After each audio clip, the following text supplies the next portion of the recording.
বাংলাদেশে হিন্দু সন্ন্যাসী চিন্ময় দাসের গ্রেপ্তারির প্রতিবাদে কলকাতায় গর্জে উঠল সনাতনী সমাজ।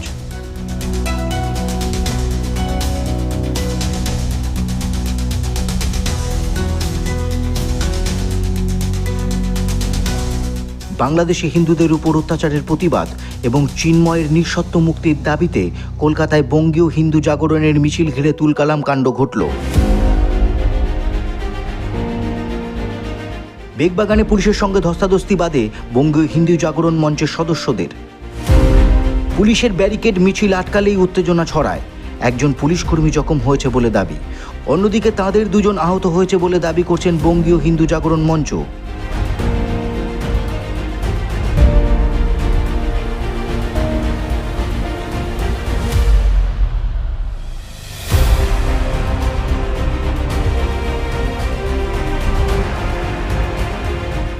এদিন শিয়ালদা থেকে কলকাতায় বাংলাদেশের ডেপুটি হাই কমিশনের দপ্তর পর্যন্ত মিছিল করে বঙ্গীয় হিন্দু জাগরণ মঞ্চ।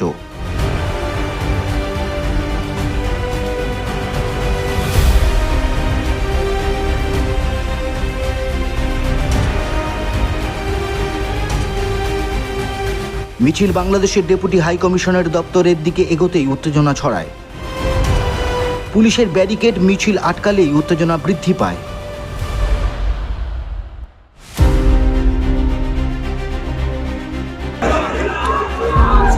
পুলিশের সঙ্গে বঙ্গীয় হিন্দু জাগরণ মঞ্চের সদস্যদের বচসা ও ধস্তাধস্তি বাধে।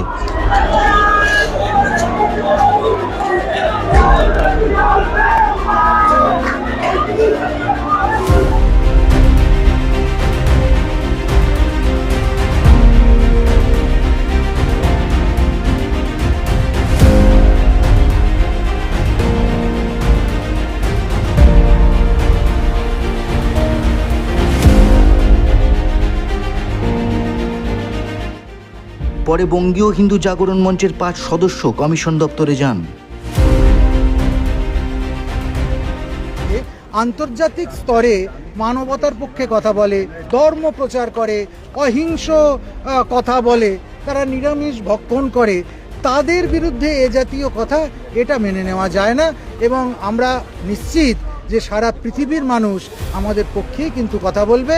ইসকন কোনো জঙ্গি সংগঠন নয় যে ইসকনকে সেখানে ব্যান্ড করে দেওয়া। ব্যুরো রিপোর্ট, এই খবরন।